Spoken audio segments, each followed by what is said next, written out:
hoje o nosso tema é Direito do Trabalho. E para falar sobre esse assunto tão importante, nós trouxemos aqui o Dr. Tiago Trindade de Abreu da Silva Menegaldo. Falei certinho, doutor? Um nomão, né? Um nomão. Ele é advogado trabalhista, professor e diretor tesoureiro da OAB de São Bernardo do Campo. Seja muito bem-vindo, doutor. Fran, obrigado. É uma honra estar aqui com vocês na TV Passo. Sempre difundir informação, trocar ideias e rever os amigos e falar de assuntos importantes, acho que é sempre interessante, sempre muito bom isso, né? E o espaço de vocês tem essa finalidade, então parabéns pelo espaço, acho que isso é muito bom, acho que assim, para a sociedade no geral, né? Seja para o mundo do direito, seja para quem não é do mundo do direito. Muito obrigado pela oportunidade de estar aqui com vocês. Muito obrigada, doutor. Tenho certeza que a gente vai ter aqui um grande bate-papo. Mas antes disso, eu quero agradecer aqui aos nossos patrocinadores, as empresas que têm investido no nosso trabalho, e tem um recadinho deles aí para vocês. O Grupo Motiró é uma construtora e incorporadora e está com lançamentos aqui na região. São imóveis com 2 e 3 dormitórios, condomínio clube, uma infraestrutura completa para você e para sua família. Na hora de realizar o sonho da casa própria, entre em contato com o Grupo Motiró. Eles têm uma opção perfeita para você. O Grupo Deluca é uma empresa que trabalha com mão de obra especializada. São equipes treinadas com supervisão 24 horas, atendimento rápido pelo WhatsApp, seja para condomínios, empresas, clínicas, hospitais. Você pode contar com toda a segurança, agilidade e economia. Quer facilitar a sua rotina? Fale com a Deluca, que eles cuidam de tudo para você não se preocupar. E agora eu quero falar da Fami Brindes, empresa especializada em brindes personalizados. Se você precisa brilhantar o seu evento, a sua empresa, entre em contato com a Fami. Aqui eles mandaram pra gente caderno, copo, caneca e tem mais uma infinidade de brindes lá. Entre em contato com a Fami, que eu tenho certeza que eles vão encontrar o brinde perfeito para o seu evento. E ao meu lado, Manuel Alves, que está sempre comigo aqui nesse bate-papo. Ainda bem, pensei que ela ia esquecer. Doutor Tiago Menegaldo, obrigado, senhor, que está aqui. Porque é um nomão tão grande, né, gente? É um nome tão grande que vocês veem aí, um nome tão grande, não. Tiago Menegaldo, nosso grande diretor tesoureiro, um grande amigo, advogado trabalhista. Eu queria que o senhor falasse um pouquinho do seu cargo e do que está sendo feito na OAB e como que o senhor foi aí pela segunda gestão, como é que o senhor entrou na chapa? Conta um pouquinho dessa emoção para a gente. Manuel, assim, trabalhar com o Bertanha e com toda a diretoria é um grande prazer. O Bertanha é um parceiro, é um cara que ele gosta, ele vive a OAB, ele respira a OAB e ele tem uma história muito interessante com a OAB. E a gente, nesse ponto, nós somos a gente se identifica muito. Porque assim como o Bertanha, eu também tive uma história com a OAB muito antes de ser diretor. Já esteve aqui na Passos TV o nosso querido, né, e sempre presidente, o pai da nossa diretora, né? Então, veja, o doutor Davanzo, ele foi um grande presidente que revolucionou a OAB, que trouxe muitas pessoas para dentro da OAB. E na gestão, eu comecei a frequentar a OAB na época do doutor Uriel. E aí depois veio o doutor Pitino, depois veio o doutor Davanzo. E na gestão do doutor Davanzo, eu tive a honra de ser vice-presidente no primeiro mandato dele da Comissão de Direito do Trabalho. Na segunda gestão dele eu fui o presidente. E aí depois, com muita conversa, viemos com a proposta para a diretoria. E o Bertanha também tem este caminho com a OAB, né? Então a gente já trabalhava lá desde de muito tempo, eu frequento a OAB. Eu peguei a minha carteira das mãos do Uriel em abril de 2019. Em 2010, eu já estava dentro da OAB e não saí mais. Então, quer dizer, são mais de 15 anos de prestação de serviço voluntária para a OAB fazendo essa história. E aí a gente vem para a primeira gestão, né? Quando a gente começou a pensar e falar assim, poxa, vamos compor. E o Bertanha me ligou. E eu, de certa forma, eu não tinha pretensão de ser diretor da OAB. Aí o Bertanha falou, poxa, Menegaldo, você é um cara que trabalha...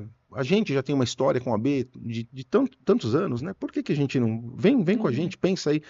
Mas eu falei, cara, eu tenho tantos projetos, porque eu já tinha a coordenação do grupo de estudos dentro da OAB desde 2010. Então a gente tem um grupo de estudos lá. Hoje ele é o atual vice-presidente judicial do TRT da 2ª Região, Dr. Francisco, né? Na época...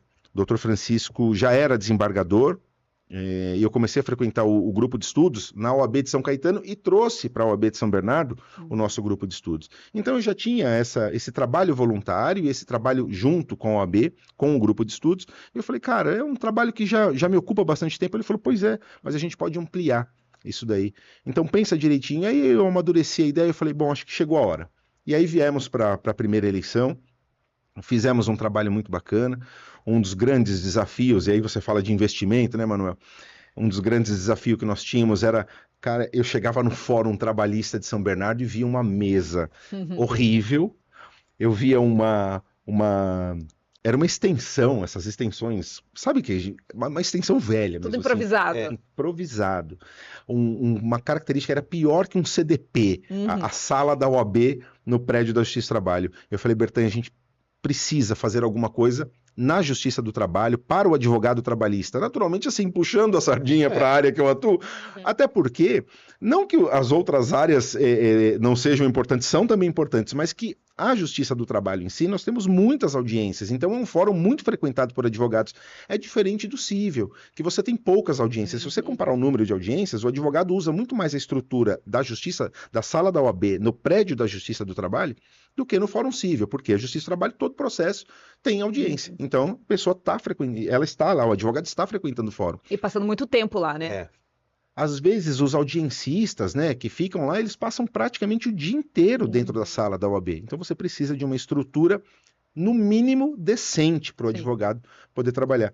E conseguimos, na gestão anterior, nós fizemos uma bela de uma reforma. Melhoramos, assim, a internet de lá era caótica.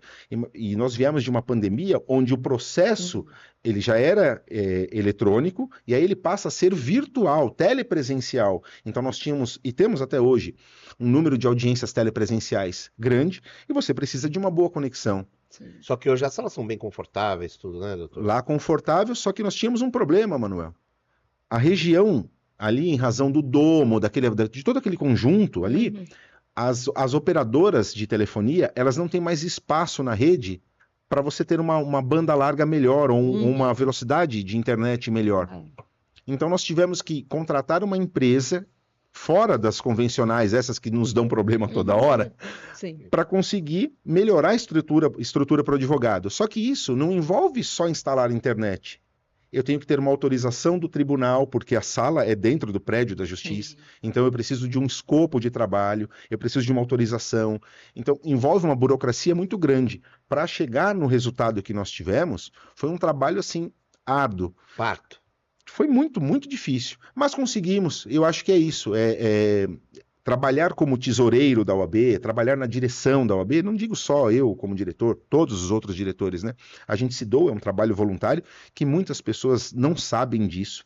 E todo podcast, toda oportunidade que nós temos, a gente resgata essa ideia, porque às vezes as pessoas entram na rede social e veem lá assim, o Thiago, ele é diretor da OAB, então será que ele está advogando? Não, eu vivo da advocacia, né? Porque na realidade ninguém ganha lá. O trabalho é ao contrário, né? Muitas vezes você precisa e tem que fazer um evento, você põe dinheiro do bolso para fazer o evento, porque como responsável, como diretor da OAB, e você assumiu isso, um compromisso, ainda que seja voluntário, você assumiu um compromisso. Então você tem que fazer, né? E muitas vezes nós da diretoria temos que fazer, porque eu tenho que estimular os presidentes de comissão, que também são voluntários, os membros de comissão, que também são voluntários, a fazerem. Então eu tenho que fazer tudo de forma voluntária.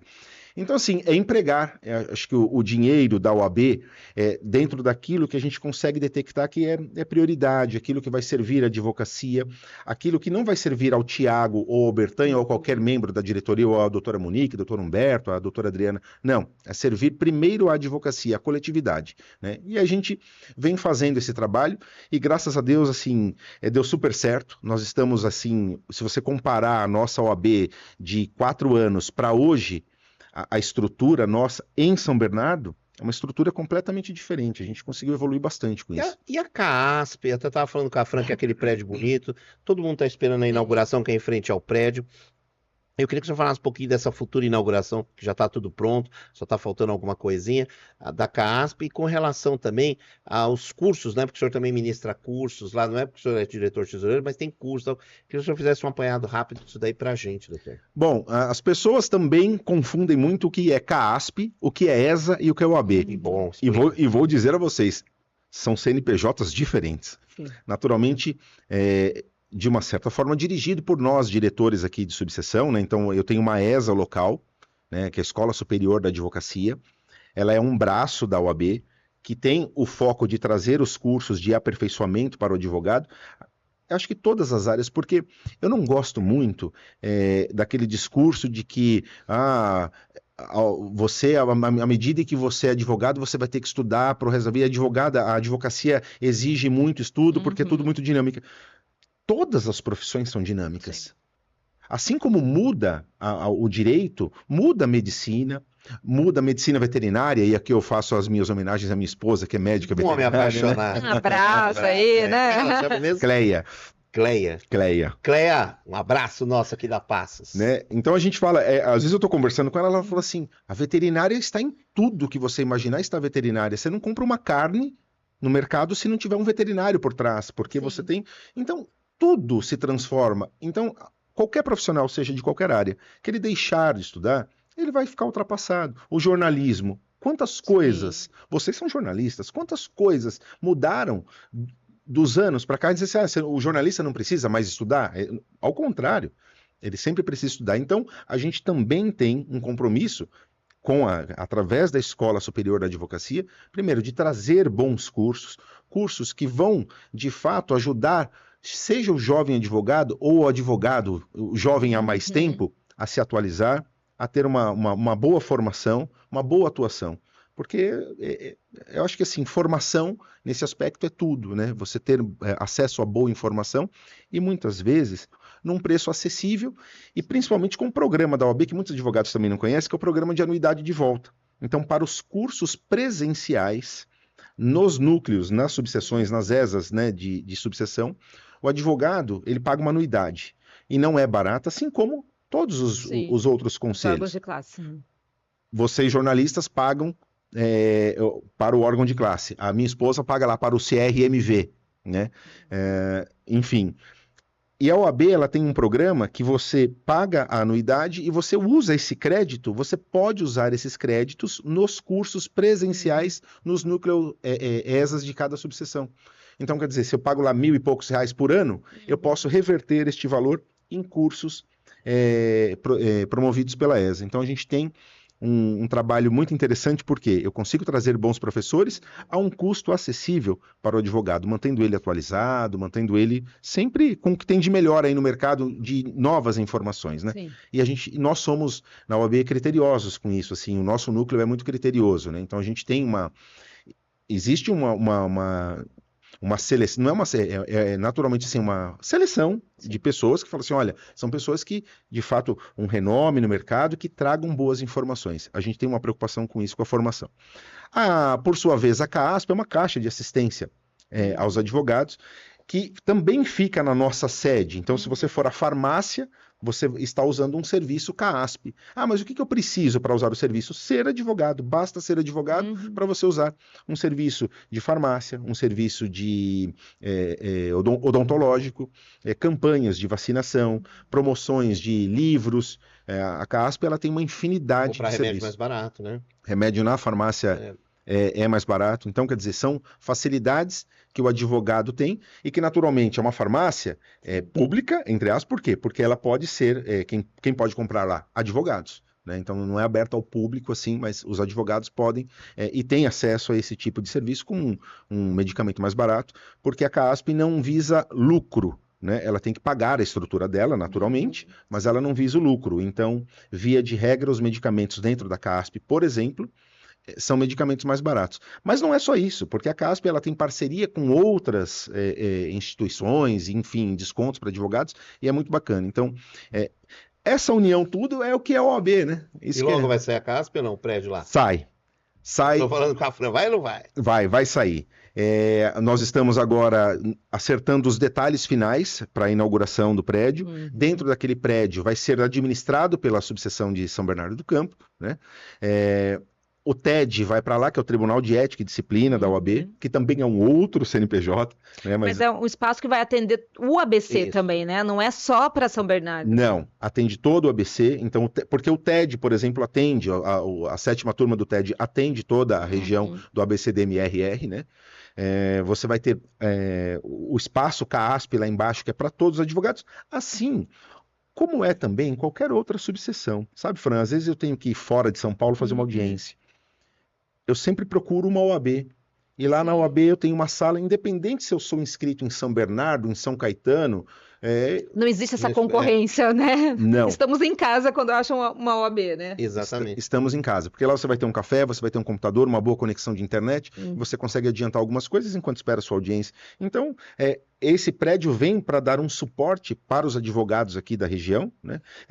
Agora tendo o TED, no mesmo local, espaço CASP e mais salas de aula da ESA para que a gente consiga promover simultaneamente diversos cursos e atualizando a advocacia, oportunizando ao jovem advogado de estar dentro da ESA, estudando e tendo contato com outros colegas mais experientes. O networking, eu acho que nesse ponto é fundamental, porque o direito também é muito segmentado, né?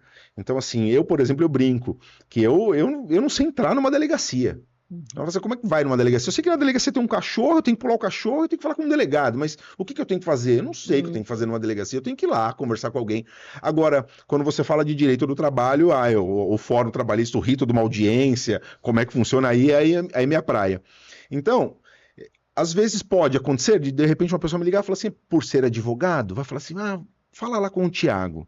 Bom, mas eu não sei, mas na OAB a gente vai se conectando com as pessoas, e eu falo assim, não, mas eu sei quem pode te ajudar, porque eu conheço lá um advogado criminalista, eu conheço um advogado previdenciarista, eu conheço um advogado da área de família e das sucessões. É porque hoje a advocacia, ela tá segmentada, né? Como na medicina, né, Fran? Como tem aquele como na nossa área, tem o jornalista esportivo, tem o jornalista político, tem o economista, aquele jornalista que só fala de economia.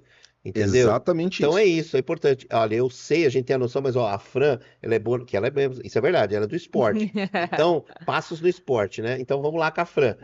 É isso que é legal. E o bacana, eu que fui advogado um tempo, trabalhei, a gente tá sempre junto lá na OAB, faço cerimonial. Quer dizer, isso é muito legal, isso é que é bom, doutor Tiago. Isso eu gosto. Network. É network, isso é muito bacana.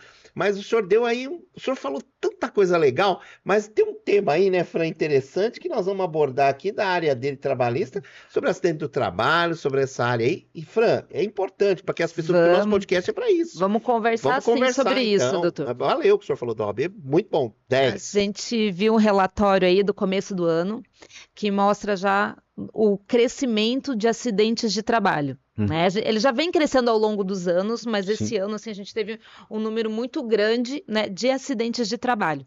Essa pesquisa, ela engloba acidentes que ocorrem dentro das empresas, como de trajeto, ou até casos de doenças causadas por problemas contraídos no trabalho, digamos assim, né? Sim. As doenças ocupacionais, né? Doenças ocupacionais, ou até mesmo você trabalha com algum produto que te faz mal, tem uma série de ambientes insalubres por aí, né? Sim.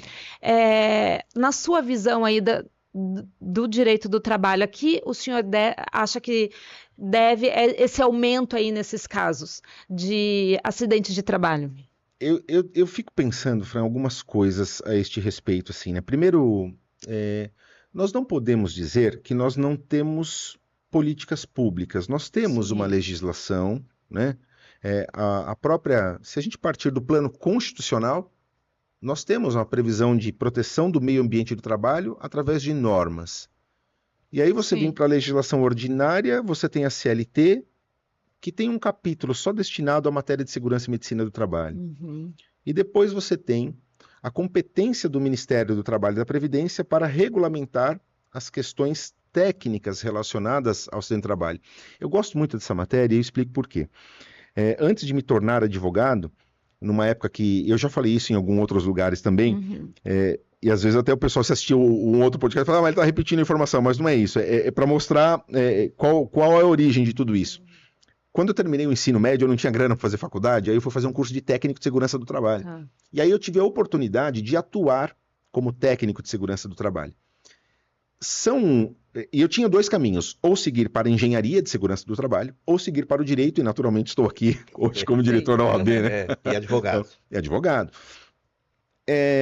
Quando a gente atua dentro da empresa, a gente volta muito para um mundo prevencionista, sim. né? Então, você tem até os aspectos psicológicos, assim, de fomentar a ideia prevencionista dentro do ambiente de trabalho, de você conscientizar o trabalhador a respeito da importância de ser um trabalhador cauteloso. E na contrapartida, também as empresas têm este papel de fiscalização, né, e de determinar que sejam cumpridas as normas de segurança e medicina do trabalho. Quando a gente vai para o mundo do direito, hoje, como advogado, quem chega para mim é aquele trabalhador que já se acidentou. Sim. Que já... aquela parte que eu fiz lá atrás, enquanto técnico de segurança do trabalho, enquanto um estudioso ali das normas de segurança e medicina do trabalho e das ferramentas de gestão, infelizmente, nesta ponta que eu atuo, a gente percebe que essa barreira já foi vencida. Então, quer dizer, ele já está hoje buscando o seu direito em razão da ocorrência de uma doença ocupacional ou de um acidente de trabalho.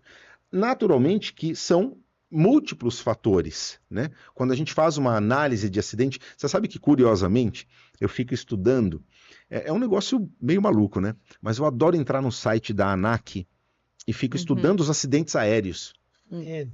E é tudo consulta pública mesmo. Então, assim, você consegue analisar os relatórios. E uma coisa interessante que eles sempre comentam é o seguinte: eles não buscam culpados, eles querem saber as causas do acidente.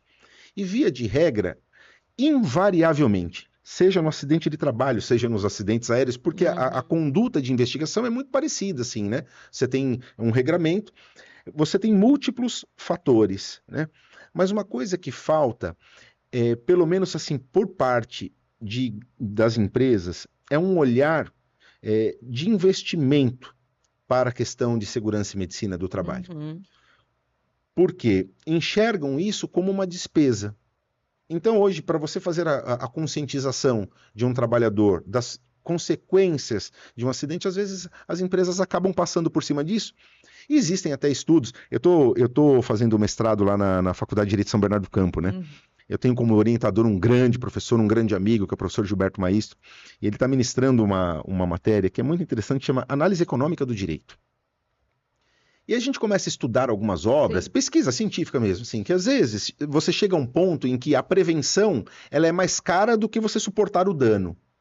Só que se nós imaginarmos apenas e tão somente por isso, a gente corre o risco, né, de falar assim, porra, mas onde fica a dignidade da pessoa humana?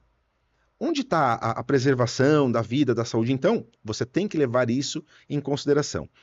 E aí eu posso dizer a vocês que, invariavelmente, a prevenção ela é muito mais barata do que a indenização. Sim. Né? Prevenir antes, né? Então, falta o quê? A cultura. E aí, para falar bem, eu posso falar de nomes. Eu, por exemplo, quando comecei a atuar na área de segurança e medicina do trabalho, eu fui técnico de segurança do trabalho dentro da BASF, Tinta Suvinil Glazurite. Sim. E eu, ainda muito novo e coisa e tal, eu entrei naquela empresa, eu vi o tamanho da importância que se tinha de segurança e medicina do trabalho lá. Não vou dizer que não... Tanto que logo que a gente ainda estava no curso de segurança do trabalho, e lá aconteceu um grave acidente, uma explosão, matou um bombeiro e coisa e tal. Mas é porque é uma empresa de alto risco. Ali eles trabalham com produto químico, inflamável, então quer dizer... Mas eles têm um nível de segurança muito interessante, assim. E aí eu comecei a ver o tamanho da preocupação que se tinha aquilo. Então você via assim que tinha um investimento e mesmo assim, lamentavelmente, acidentes aconteciam, né? Seja por questões relacionadas ao próprio trabalhador, né? Que hoje no direito a gente fala, olha, é o trabalhador que ocasionou isso porque ele foi um trabalhador displicente. Mas não podemos deixar de abordar que muitas vezes falha a empresa. Nós vivemos hoje num mercado extremamente agressivo, competitivo. Depois eu tive a oportunidade de trabalhar numa empresa de autopeça. E quando você começa a estudar um pouco questão econômica, você vê, por exemplo, que as próprias montadoras impõem as autopeças um volume de trabalho grande, então eles trabalham no sistema just in time. Entrega certa, você não pode perder o time da entrega. Porque se você parar uma linha de produção numa montadora, a multa por minuto de linha parada é muito grande. Isso gera um desdobramento na pressão de trabalho, na pressão de volume, na pressão de não errar, né? Isso é um fator também que contribui. Mas aí nós temos outras coisas, como por exemplo, nós temos uma deficiência hoje em termos de fiscalização. Sim. Então, as políticas públicas voltadas para isso, né? Você não tem um número hoje de fiscais que conseguem atuar de forma preventiva. Então, o que muitas vezes, essa semana, infelizmente, houve uma notícia aí de um trabalhador que ele estava fazendo a instalação saiu em todos os jornais, ele fazendo a instalação de um insufilme, caiu, ele estava com uma corda, ele ficou preso a 30 e poucos, acho que 38 metros de altura, durante 15 minutos esperando socorro. A corda não suportou. Aguentou. Caiu. Morreu. Meu Deus. Então você fala assim, poxa, nós temos condições para a legislação brasileira nesse aspecto, ela tem uma série ela impõe uma série de obrigações, mas que muitas vezes, por uma questão de custo ou falta de... Aí são vários fatores, né? Você tem uma questão de custo, que isso impacta na concorrência, porque hoje você vai contratar uma empresa para fazer um trabalho de fachada, numa empresa, fazer lavagem de fachada de prédio. Aparentemente é um serviço tranquilo, mas é trabalho em altura. Aí você faz a cotação, olha como se associa até com o que eu faço dentro da OAB, né? Eu sou diretor tesoureiro da OAB, eu tenho que olhar as cotações. Aí uma está um preço absurdo e a outra está um preço muito baixo. Assim, mas por que essa diferença? A hora que você tem um caderno de encargos, onde você delimita, fala assim, olha, aqui para trabalhar, a pessoa tem que ter o treinamento X, a empresa tem que estar... Os EPIs todos certinho. Eu quero todos treinados, com certificado. Naturalmente, que este preço é maior. O problema é a visão turva, porque eu vou no mais barato e aí acontece um acidente. O barato sai caro. O barato sai caro. Então, quando você começa a imaginar, e eu falo isso muito para clientes meus pequenos, muitas vezes pequenos empregadores, tomem muito cuidado, porque às vezes a ocorrência de um acidente, uma indenização de um acidente, ela pode fechar a sua empresa. Se você não tiver a cautela mínima para isso. Quando se está pelo lado do empregado, quando eu atuo para o lado do empregado, essas pessoas elas chegam com a vida simplesmente foi devastada pela ocorrência de um acidente de trabalho. E muitas vezes você começa a investigar, não tem uma cultura sobre prevenção, não tem uma cultura. Então a pessoa acha assim, ele abre um pequeno comércio, ele abre uma pequena empresa, e não imagina o desdobramento que isso pode ser. Até hoje, nós temos empresários que dizem o seguinte, o empregado sofreu acidente de trabalho, ele vai ficar afastado, é o famoso, vai para a caixa. Vai para a caixa, Vai para a caixa. Não, ele fica lá na caixa.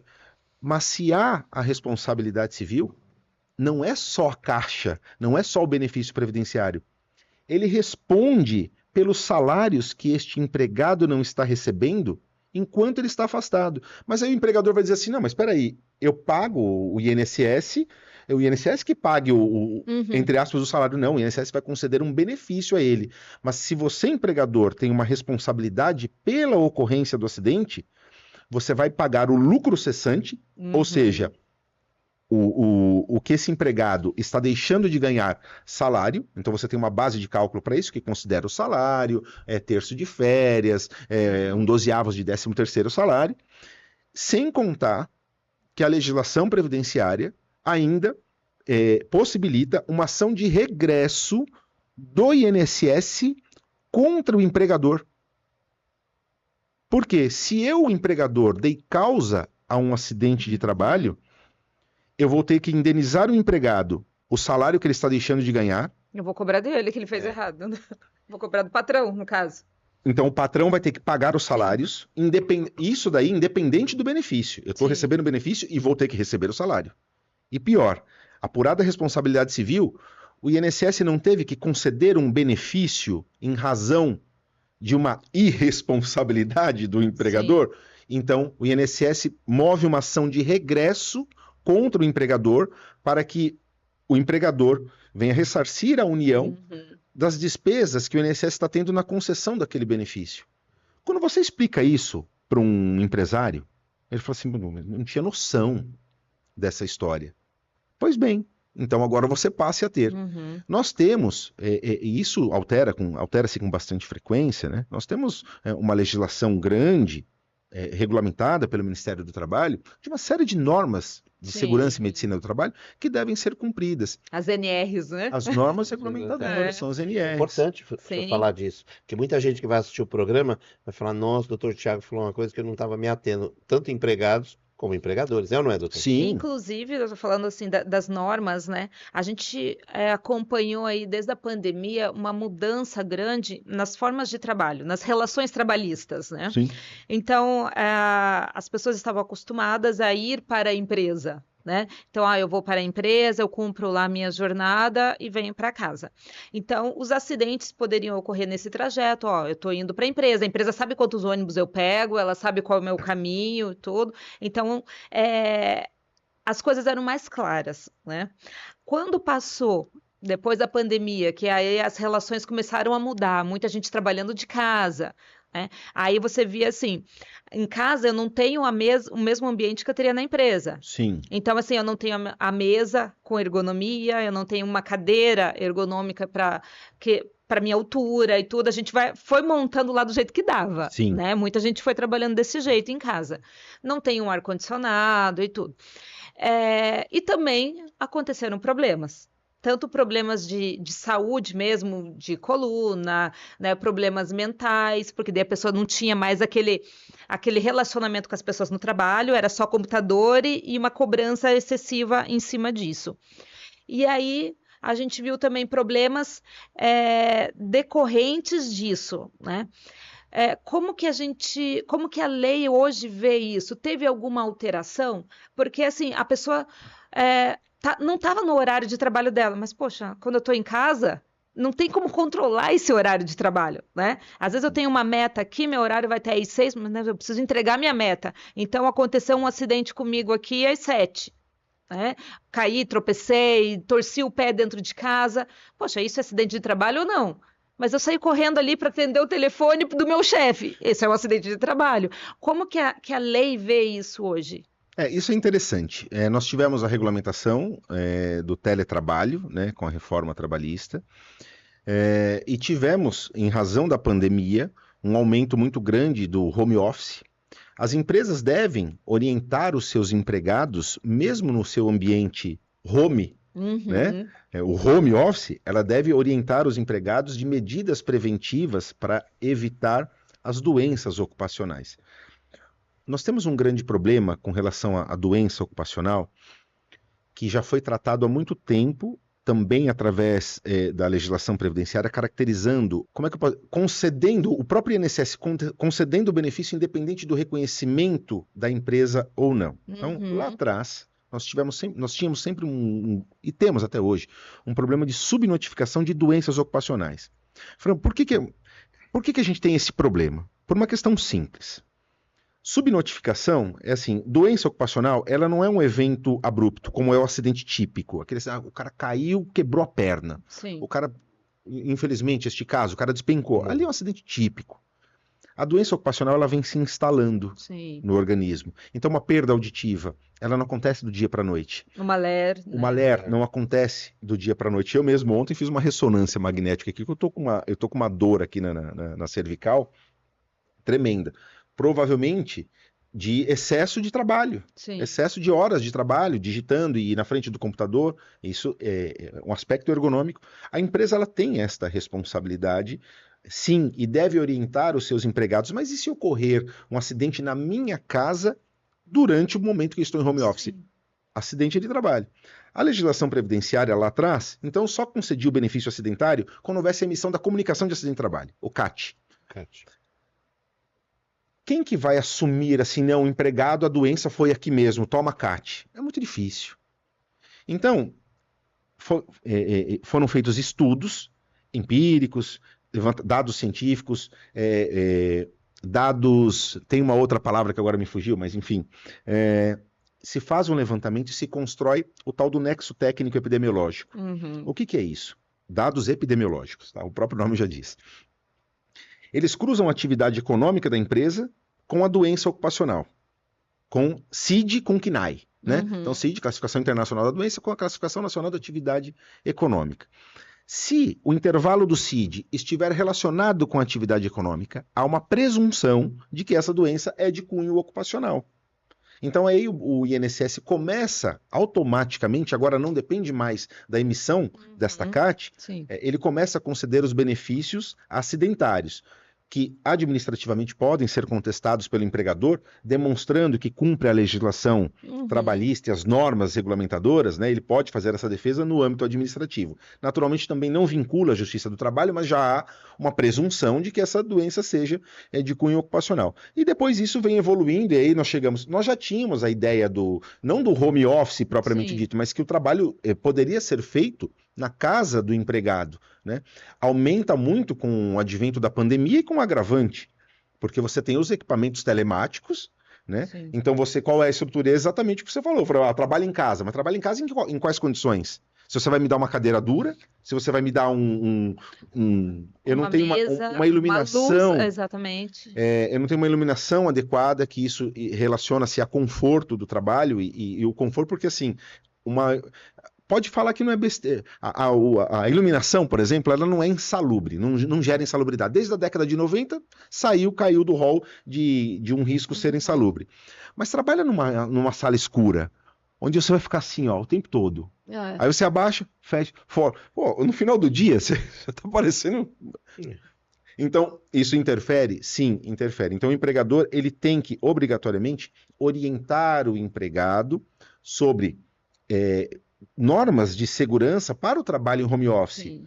Ele deve fornecer uma cadeira? Sim, deve fornecer uma cadeira. Aspectos ergonômicos, ele deve fornecer uma estrutura onde esse trabalhador, seja no ambiente físico do empregador, seja no home office, que essa pessoa tenha condições de segurança, porque a doença ocupacional, ela pode ser desencadeada, aí independente do ambiente físico que você esteja. Eu acho que tem que fornecer, por exemplo, mesa, que o senhor falou, cadeira, até tem empresas que fornecem o notebook, o computador e tal, sim, não é? Sim, Porque até os custos de internet. Isso, os custos. Telefone, às vezes, é importante isso. E outra coisa, doutor, se a pessoa percebe, assim, olha, eu já tô tendo problemas de saúde em decorrência aqui da minha empresa, do trabalho que eu tô.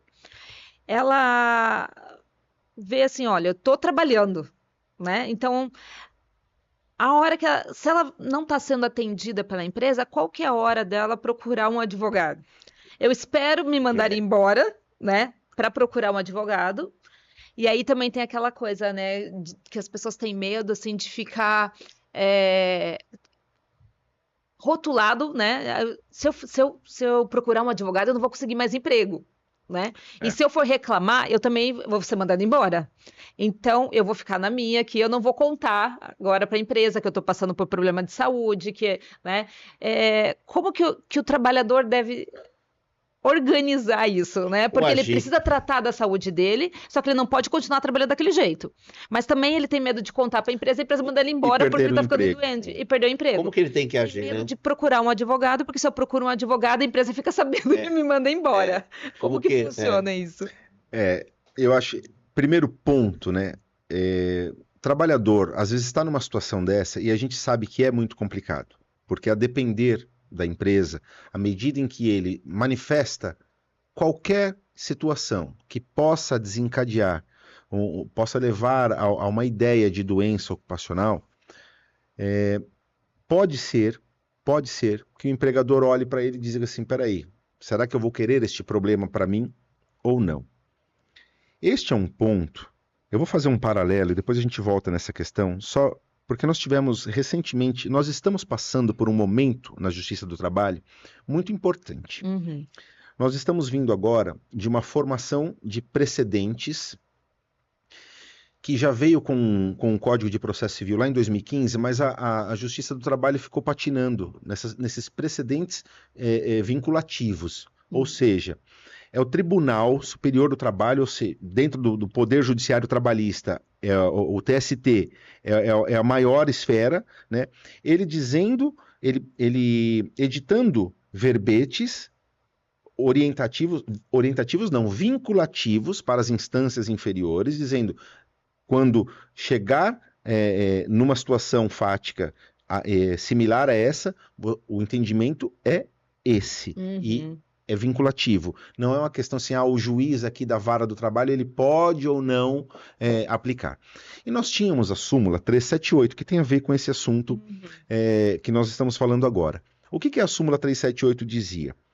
Que se após a extinção do contrato de trabalho, o empregado ficar incapaz, e essa incapacidade guardar nexo de causalidade com a execução do contrato de trabalho, ele faz jus à estabilidade.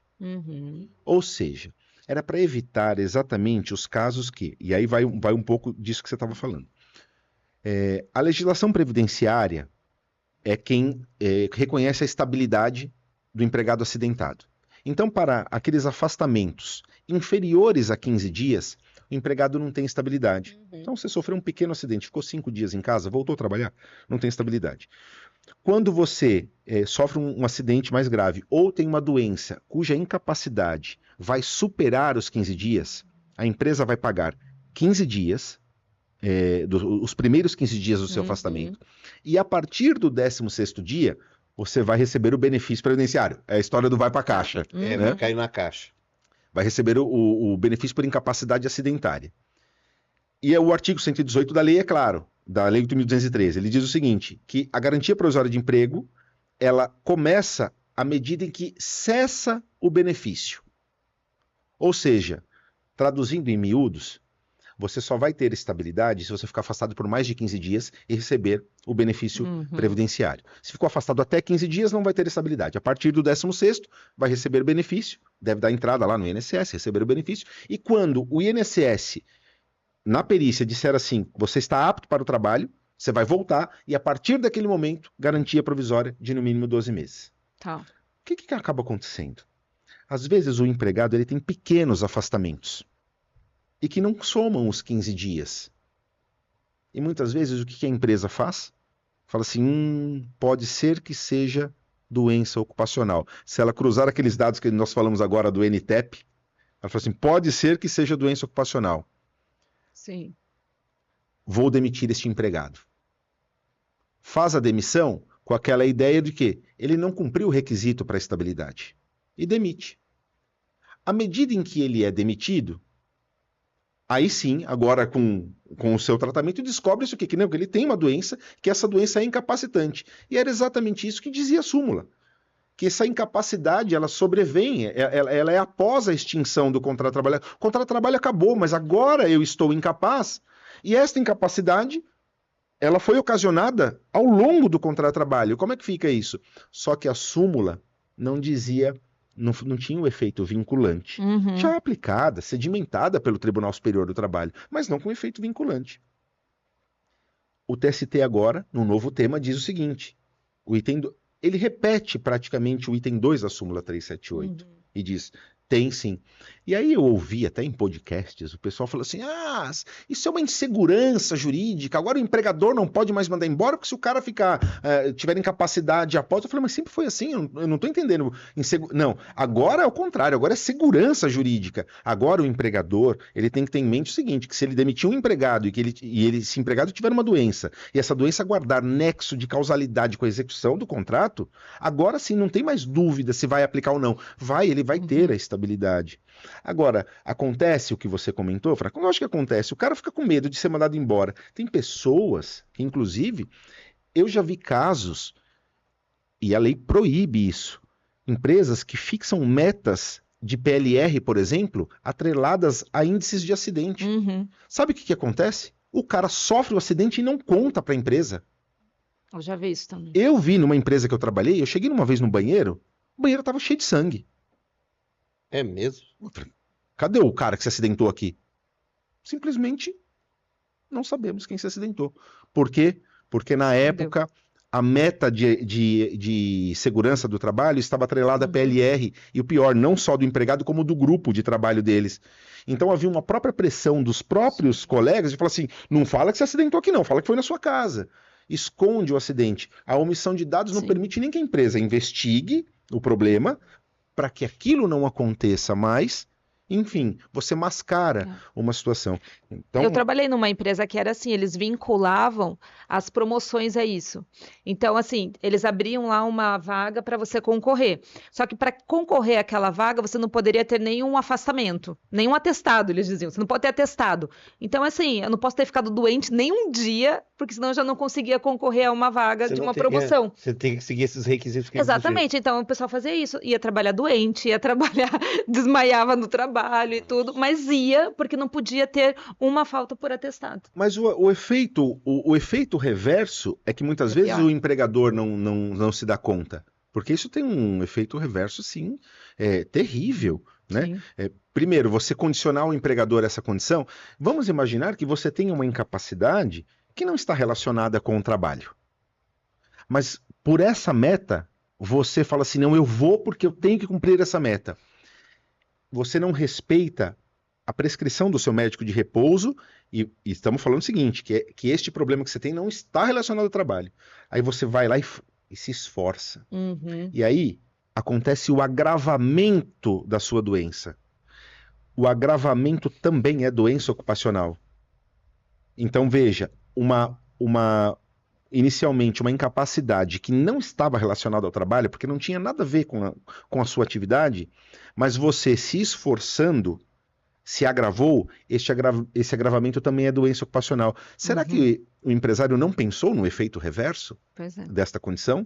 Né? Então é uma condição que tem que se levar em consideração para um aspecto, para um meio ambiente de trabalho preventivo, saudável, né? Então nós estamos assim vivendo grandes transformações com relação a isso. Nós estamos agora, era para ter entrado em vigência agora em maio, foi postergado pelo Ministério do Trabalho por mais um ano, a gestão dos riscos psicossociais. Sim. Olha. Doença mental. Nós hoje, eu até brinco, às vezes eu estou em sala de aula, mano, eu falo assim, quem nunca teve uma crise de ansiedade? Né? Nós vivemos num mundo, hoje isso daqui, cara, tá todo mundo conectado. E o pior de tudo, veja, entra no meu perfil e veja se tem uma foto triste minha. Não tem. Aliás... Não, inclusive aqui, doutora, até a gente tem um dado aqui que é interessante. Ó, segundo o Observatório de Segurança e Saúde do Trabalho, somente no ano passado, mais de 470 mil pessoas se afastaram do trabalho por causa de doença mental. Olha só. E aí eu lembrei de um caso aqui, de uma jornalista, que é a Isabela Camargo. Você já ouviu falar? Burnout, não foi? Exatamente. O que acontece? Ela disse que tinha uma sobrecarga muito grande de trabalho e ela começou a ter um burnout. Só que nessa época ninguém se falava sobre isso, ninguém usava essa palavra. Burnout, né? Esse nome aí é até questionado por alguns médicos, né, e psicólogos e tudo mais, que não é o nome adequado. Mas, enfim, as pessoas começaram a falar sobre isso. O que aconteceu com ela? Ela falou que um dia ela estava apresentando um telejornal e ela teve um apagão no ar, né? Teve um apagão no ar e tal. E aí, depois disso, ela falou assim, não, eu preciso cuidar da minha saúde. Se afastou uns dias e tal. Quando voltou, mandaram embora. Assim, gente, a menina tá aqui, diante das câmeras e tudo, ela não pode ter risco de apagão, né? E aí mandaram ela embora. Ela entrou na justiça, né, depois de um tempo, e ela conseguiu a recolocação, ela conseguiu voltar para o trabalho. Só que aí o ambiente ficou pior do que estava antes. Sim. Porque ela entrou na força do braço, né? Então, assim, com uma medida judicial. Tanto que ela voltou, a situação estava complicadíssima lá, e aí ela resolveu sair por conta própria, falou assim, eu tenho que cuidar da minha saúde mental, né? Então, assim, como que o senhor vê essa questão assim de você conseguir provar que o teu trabalho, né, a atividade que você está exercendo está sendo uma carga muito grande né? Porque a gente é uma linha muito tênue ali, né? Sim. A saúde mental, ela entra também no meu relacionamento fora do trabalho. Sim. Então, assim, se eu tenho um casamento ruim, isso afeta a minha saúde mental, Sim. né? Se eu tenho Um problema de saúde em casa. problema de saúde em casa, se eu estou passando por um problema com doença em casa, tudo isso interfere na minha saúde mental para eu chegar e dizer assim, não, é culpa do trabalho, Sim. né? Mas também, às vezes, o trabalho tem uma grande carga em cima disso, né? Sim. Como que você, como um especialista nessa área, como você atende essas pessoas assim? Olha, primeira coisa, gente, procura um laudo de um psiquiatra. Não, só um psicólogo, né? Como que a pessoa ela vai juntando provas até para embasar e até mesmo para ser diagnosticada corretamente disso? É muito importante essa questão de provas, porque assim, na justiça, em linhas gerais, tudo que nós alegarmos na justiça, nós temos que provar. Eu gravei, até para facilitar a minha vida, Manuel, eu gravei um vídeo, eu tenho um canalzinho no YouTube, chama Me Explica Direito. E eu gravei, tem pouca coisa, pouco material, mas assim, eu fiz assim, quero processar o meu empregador, e agora? Né? E nesse vídeo, não falo, não é autopromoção, não, é para orientar as pessoas mesmo, porque a pessoa procura o advogado que ela achar que ela tem que procurar, o advogado de confiança dela. Mas se achar interessante, procura lá. Como é que é, como é que é o canal? Como é que é o canal? Vamos... Não, eu falo abertamente, você me explica direito, chama, mas deve ter vários, é um nome tão falta então de procura lá, me explica direito, Thiago Menegaldo. Eu fiz um vídeo gravando, explicando para as pessoas, assim, olha, eu tenho a ideia de vou processar o meu empregador, o que eu tenho que fazer? O primeiro passo, naturalmente, você tem que ter pelo menos algum indício de que existe alguma coisa no trabalho que está Em desacordo. Está em desacordo e que está causando algum tipo de prejuízo para a sua saúde psíquica. Naturalmente, que o acompanhamento com um psicólogo, com um psiquiatra. As pessoas ainda sentem vergonha muitas vezes de falar assim, nossa, psiquiatra, eu tenho um psiquiatra, eu frequento psiquiatra, eu frequento psicólogo. Ainda tem, doido. E que não tem nada a ver, né? Então você tem que, primeiro passo é entender esses sintomas.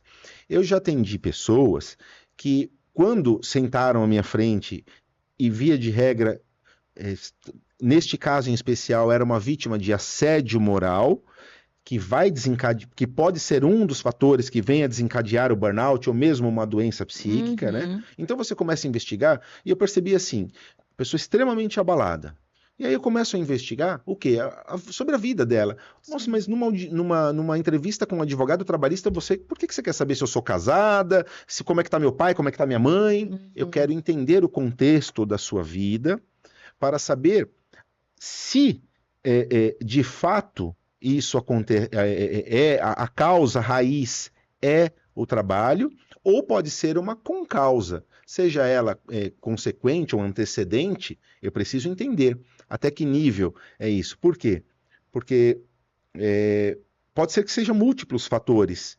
E até para você articular isso num processo, para você articular isso para quem está pela empresa, também vai questionar isso. Poxa, mas eu sei que tem, de repente, problemas que não estão afetos só ao ambiente de trabalho. Então, primeiro ponto, burnout. O caso da Isabela ficou famosíssimo e ela virou uma estudiosa, ela se debruçou, né, sobre esse assunto.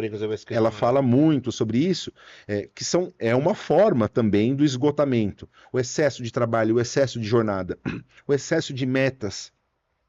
Às vezes, você dar metas ao empregado inatingíveis, colocá-lo... Eu fui vítima de assédio moral. No meu penúltimo, quando saí da indústria e fui para a carreira solo, eu concorri a uma vaga de gerente de recursos humanos. E eu perdi essa vaga. A pessoa, quem me avaliou, falou assim, olha, não é o momento de você ser promovido e coisa e tal, você não fala inglês, eu até brinquei, né, que eu não sei nem o verbo to be. Boa. Aí eu falei assim, não, tudo bem. E a pessoa que assumiu a vaga, simplesmente começou ela me ignorava, então era uma forma de assédio, por ignorar mesmo, assim, a minha presença. Então ela cumprimentava todo mundo, mas ela me pulava. Né? Então não tinha diálogo, ela era minha superior, então nós concorremos à vaga, ela ganhou, então ela virou minha chefe. E ela só conversava comigo por e-mail, nossa mesa era praticamente uma do lado da outra, e ela só conversava, tudo ela formalizava. Quando eu comecei a perceber que aquilo ia azedar, Sim. e eu já estava com a minha carteira da OAB na mão, eu falei, olha, fizemos um acordo, me manda embora, e eu quero sair daqui. Mas houve uma situação assim, então a pessoa começa a colocar questionar pequenas atividades que você faz. Então, tudo isso é uma soma de sentimentos ruins, de você não ter uma projeção. Quando que eu vou ser promovido? Não tenho perspectiva de projeção na carreira. Me dá metas, me dá trabalhos fúteis para fazer, trabalhos que são extremamente inferiores àquilo para qual eu fui contratado. E pode ser o contrário, de repente eu dar trabalhos completamente superiores. E aí eu digo nem de força física. Você imagina o seguinte, eu posso chegar para a estagiária do meu escritório e falar assim, me faça um recurso de revista? Ela não tem ainda, ela vai ter, mas ela ainda não tem capacidade técnica para construir um recurso extremamente técnico, então eu não posso exigir isso dela, eu tenho que respeitar o momento em que ela está evoluindo. Sim. Só que esses aspectos, eles, de uma certa maneira, eles são difíceis de você... A prova é muito difícil. E a legislação vem andando com isso. Primeiro que nós tivemos, a gente comentava aqui, né, antes do nosso bate-papo, você falou assim, eu já fui membro de CIPA. Foi. A CIPA hoje, ela não chama só Comissão Interna de Prevenção de Acidentes.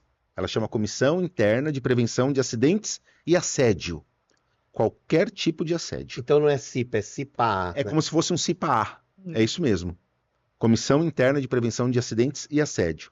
Quando hoje você estuda o texto da norma, ela diz o seguinte, o empregador ele deve promover campanhas para evitar assédio. Hoje você tem isso aliado com os compliances das empresas. Sim. Onde você deve ter, por exemplo, um canal de denúncia anônima. A empresa tem que ter um canal de denúncia anônima para uma situação de assédio, para que naturalmente ela possa apurar. Né? Porque o assédio ele pode acontecer de todos os níveis. É muito engraçado que a gente imagina que o assédio moral e é que a maioria dos casos acontece assim, ele vem de um nível hierárquico do superior para o inferior, mas você pode ter na linha de assédio os empregados no mesmo nível hierárquico. Sim. Então as empresas hoje, dentro dos seus manuais, devem, naturalmente, coibir toda e qualquer prática de discriminação, dos apelidos e coisa e tal. Por quê? Porque isso degrada o meio ambiente de trabalho e pode desenvolver uma série de problemas. E, naturalmente, o empregado que está passando por isso, passou em consulta com um psicólogo, passou em consulta com um psiquiatra, é muito importante que vá juntando esses documentos. É importante, se a empresa tiver um canal de denúncia, que denuncie, que fale, que converse com o seu superior e fale assim, olha, estou vivendo uma situação que não está, não condiz aqui com um ambiente saudável e isso tem me prejudicado, porque às vezes uma pequena brincadeira, o que é para um e para outro, para determinada pessoa não é. Né? Então, de repente, assim, tem pessoas que acabam até aceitando a brincadeira por medo de represália. Então, por exemplo, eu sou um cara que, assim, se tem uma coisa que me deixa extremamente... Eu saio fora da casinha, é questão, e isso é por uma questão pessoal, a questão de cor, preconceito de cor. É uma coisa que me tira me tira do centro, assim. Se eu tiver... não pode ser que não seja comigo. Se estiver do meu lado, eu ouvir qualquer gracejo de alguma coisa de preconceito com cor, eu vou tomar frente. Eu tomo a frente, eu perco a cabeça. Perco a cabeça em que sentido? Eu não tolero esse tipo de coisa. Mas eu vejo, às vezes, piadas na internet do próprio preto. Ah, não, ele faz... Mas isso não dá o direito de ninguém falar isso dele. Se ele está falando dele, isso aí é um problema dele. O que eu quero dizer com isso? Que muitas vezes nós temos uma situação onde a pessoa permite determinadas brincadeiras, sim, ou pelo menos os colegas ou o chefe acha que a pessoa permite. Na verdade, ela está se submetendo àquilo apenas para ser aceita no ambiente. Então nós não podemos tolerar esse tipo de coisa. Porque lá na frente, você não sabe o prejuízo que isso está causando para ela. E tem muita coisa, assim, que as pessoas já veem como natural e cultural, né? Então, assim, tem um problema por causa de jogo de futebol. Nossa, assim, o que... Aí o pessoal, não, isso é brincadeira, a pessoa se irrita à toa. Só que tem gente que o futebol é muito importante, Sim. né? A gente recebeu um caso aqui que estava falando de um casal que o marido matou a esposa por causa de jogo de futebol, Foi. né? Advogado até tava- Então, assim, tem pessoas que chegam a vias de fato de brigar, de um atirar no outro por causa de futebol, Sim. No né? esporte você tá assistindo, o cara briga e faz isso que a Fran falou. Eu diria, isto é incrível, né ou não é, doutor Thiago? Infelizmente isso acontece. E no ambiente de trabalho, a gente tem que entender que nós estamos lá. Poxa, primeiro, né, que o Sim. trabalho é dignificante. Ninguém tá lá só porque está lá, porque... Não, a pessoa tá lá porque é o meio de subsistência dela. Sim. Então, se o empregador ele tem que tomar cuidado com o ambiente de trabalho, ele tem essa responsabilidade. Você sabe que antes mesmo dessa transformação da CIPA, uma vez, é uma história até engraçada e bem inusitada. Então conte para nós. Não vou falar os nomes, mas naturalmente Conta eu falo isso. Eu fui a um motel Opa, às 5 horas da manhã com um amigo meu. como é que é? Boa. Detalhes, Detalhes. queremos Queremos detalhes, que já. Roberto Carlos, mas queremos detalhes. Manda lá, doutor Thiago. Porque o motel, ele foi autuado pelo Ministério Público do Trabalho, ele firmou um TAC, um termo de ajuste de conduta, com o Ministério Público do Trabalho, porque no motel houve uma denúncia de assédio sexual com uma funcionária do motel. Uhum. E no TAC, firmado com o Ministério Público, o motel foi obrigado a dar um treinamento sobre assédio moral, assédio sexual, criar canais de denúncias anônimos e dar ciência e treinamento para todos os empregados. E foi eu e esse meu amigo advogava para o motel, e ele sabe dessa minha segunda, eu falo que é a primeira profissão, né, que é a segurança do trabalho, sempre fui muito envolvido com treinamento, com essas coisas todas, e está relacionado ao direito do trabalho, e nós fizemos um treinamento com todos os empregados. Então, nós chegamos às 5 horas da manhã para pegar a saída do turno da noite, a entrada do turno da manhã, e ficamos lá até as 2 da tarde, das 5 às 2, né, mano? Eita. Para dar treinamento para todos os empregados, certificar todos os empregados, criamos uma roda de conversa, e ali a gente já apurou que de fato tinha um problema mesmo, porque um determinado chefe assediava sexualmente uma empregada dentro do motel, e acabou isso virando um caso que houve a intervenção do Ministério Público do Trabalho. Então olha que interessante isso. E hoje, dentro da CIPA, da regulamentação da CIPA, você tem que ter canais para denúncias de assédio de qualquer forma de violência dentro do ambiente de trabalho. E aí nós falamos agora, e concluindo, nós tivemos recentemente uma alteração, onde as empresas agora, a partir de maio do ano que vem, vão ser obrigadas a monitorar a saúde psicossocial dos trabalhadores, né? Entender, e aqui a legislação começa, mas ela começa um pouco falha também, né? Porque hoje um Departamento de Segurança e Medicina do Trabalho, ele conta com 5 profissionais. A depender do grau de risco e número de empregados da empresa, tem que ter um auxiliar de enfermagem do trabalho, um técnico de segurança, médico do trabalho, engenheiro do trabalho, enfermeira do trabalho. Cadê o psicólogo? Cadê o psiquiatra? O profissional, né? Cadê o profissional? Não que o médico do trabalho, mas veja, o médico do trabalho, ele tem uma especialidade em medicina do trabalho.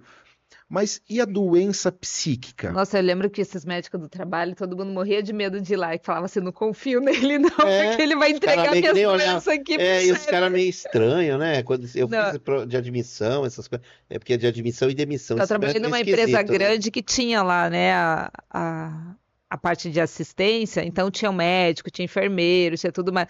Mas assim, o pessoal fazia de tudo para não ir lá, sabe? Porque já tinha esse receio, né? De assim, eu vou lá, eles vão me diagnosticar com alguma coisa. Pra mandar embora. Né? Aí você tem outros desdobramentos de dispensas discriminatórias e coisa e tal. Mas o que eu falo é que assim, vai começar agora, então quer dizer, a partir de maio do ano que vem, as empresas a incluírem dentro do gerenciamento de risco ocupacional, dentro do programa de gerenciamento de risco, né, o GRO é o que diz gerenciamento de risco ocupacional, está na NR1, PGR são o levantamento desses, é um programa de gerenciamento de risco que vai abarcar também a análise dos riscos psicossociais. Então a empresa agora passa a monitorar. Então é importante, né, que a empresa ter um olhar para isso. Por quê? O que é o risco psicossocial? Vai envolver progressão de cargo, vai envolver questões de assédio, vai envolver clima organizacional, vai envolver questões relacionadas a burnout, controles efetivos de jornada de trabalho. O que é o burnout? É o excesso, é a síndrome do esgotamento, né? A hora que eu chego e falo, eu não aguento mais. E aí é onde você tem os apagões. Engraçado que eu sempre pergunto a clientes que às vezes estão numa entrevista e falam assim, às vezes a pessoa se afasta.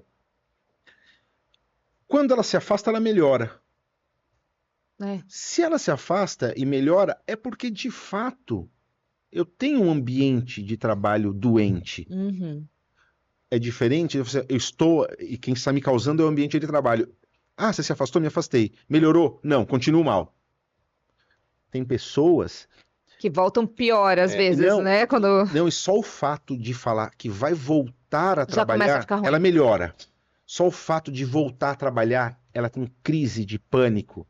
Eu atendi uma cliente recentemente, funcionária de um grande banco, e ela trabalha no setor de inteligência do banco e coisa e tal, uma atividade extremamente estressante, porque você imagina, você tem que trabalhar com fraudes de contrato e coisa e tal. E uma loucura a vida dela, jornada longa, e ela se afastou.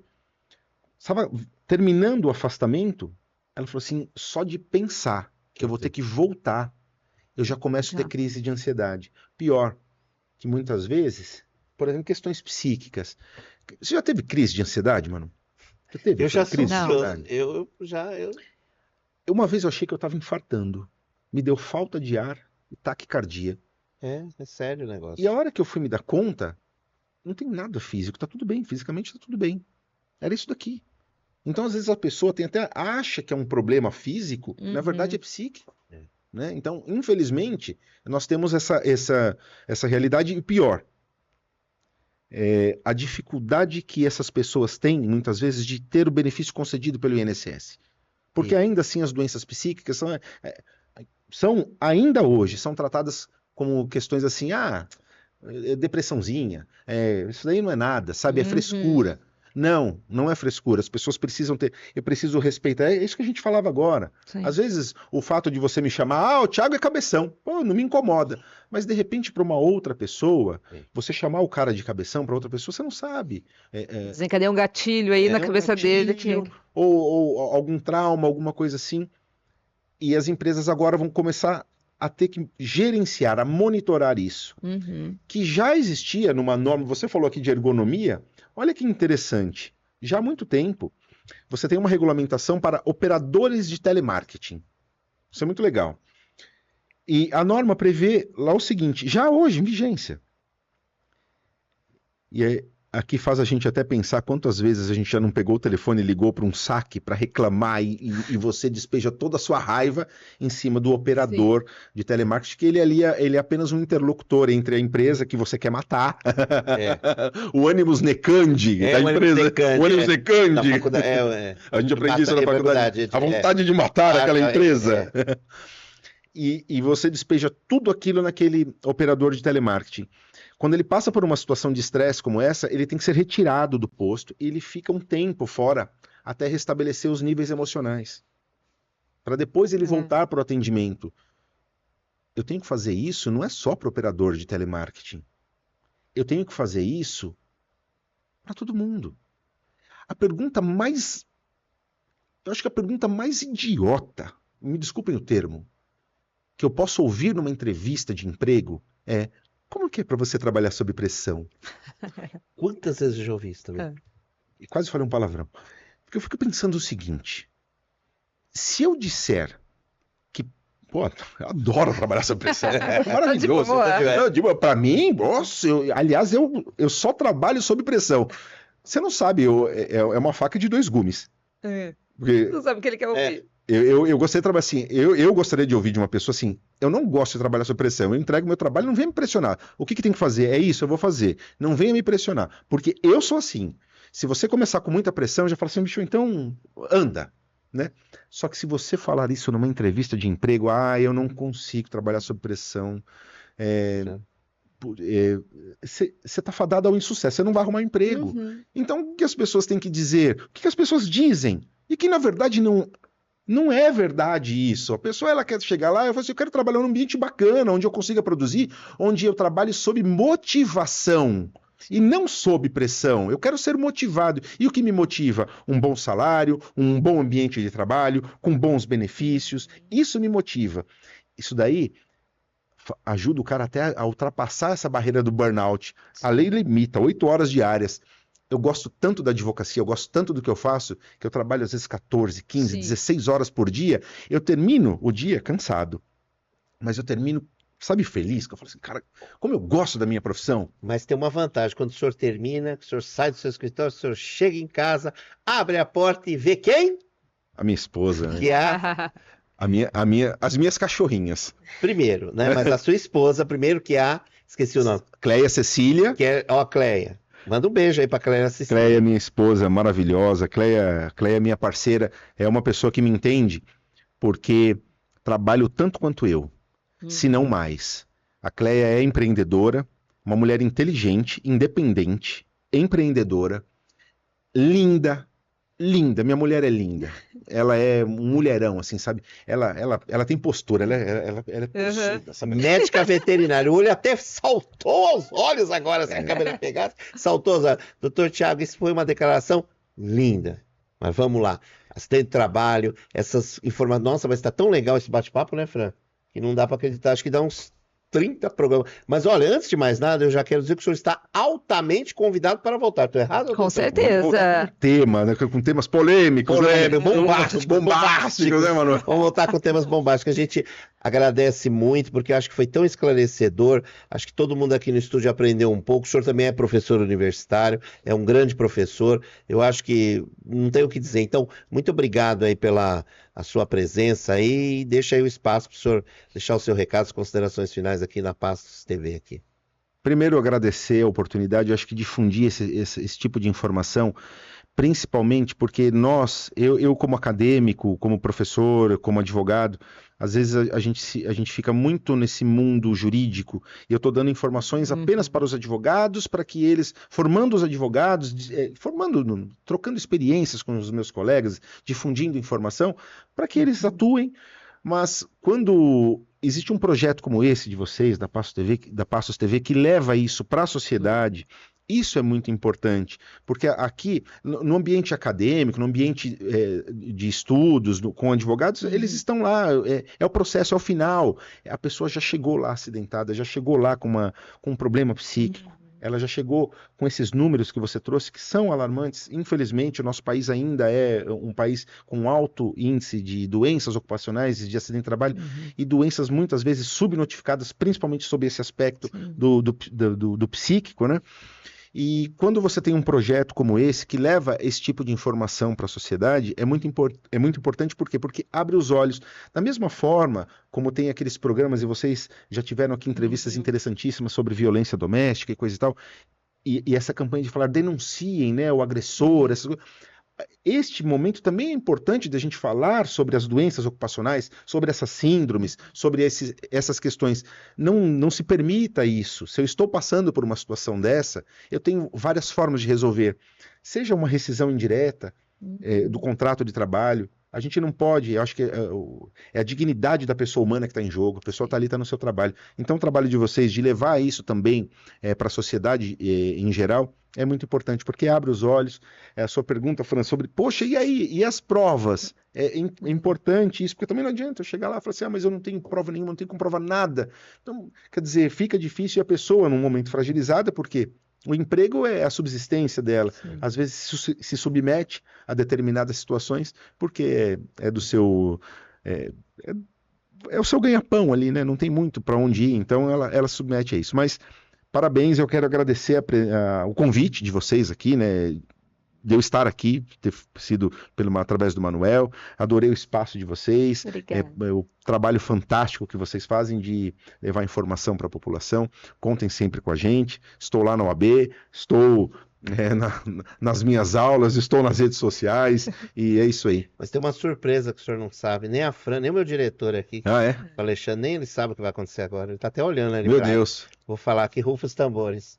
O senhor está ganhando um presente de recordação, uma Caneca da Paz. Caneca da Paz. Nossa, até gelei. Eu falei, o que ele vai dar? Não tem orçamento. Muito bom assim, ó. Quer ver, ó, uma caneca de presente para você, leve de coração e, como eu disse, você tem as portas, né, Fran, abertas, é isso aí. Sempre. Muito obrigado. Mais uma vez, agradecer a equipe toda que está aqui, né? Muito bacana. Adorei estar aqui com vocês. Muito obrigada, doutor. Foi um programa assim, muito esclarecedor. E eu tenho certeza que a gente vai te trazer mais vezes aqui, viu? Que a gente tem muita dúvida ainda, né? Opa, esse é o primeiro de muitos. É isso aí, conte comigo. Muito obrigada. E para você que nos acompanha aqui no YouTube, muito obrigada pela sua audiência. Se você viu esse programa aqui e achou que serve para alguém, que conhece alguém que está passando por esses problemas no trabalho e tudo, encaminha. Informação é sempre importante. Se você se identificou também, quer contar a sua história nos comentários, coloca lá que a gente gosta de ler também, né? Importante isso que a Fran falou. Comentários. Comentários, escreve lá a sua história, fala, já passei por isso, eu sei como é que é, já tive uma boa experiência, uma má experiência, coloca aqui nos comentários que a gente gosta de saber. Né? E quem sabe a gente traz o doutor aqui para tirar outras dúvidas também sobre acidente de trabalho, sobre trabalhista e tudo mais, né? Então, comenta, compartilha, porque cada vez que você comenta, o YouTube entende que esse conteúdo é relevante, entrega para mais pessoas, o nosso trabalho cresce, né? E a gente continua. Aparece. Exatamente, a gente continua fazendo aqui um bom trabalho para vocês. Muito obrigado, quero agradecer também aos nossos patrocinadores, muito obrigado por investir no nosso trabalho, por acreditar na gente e seguir em frente aqui. Até o próximo programa e até mais, gente! Como eu digo sempre, siga os nossos passos! Tchau!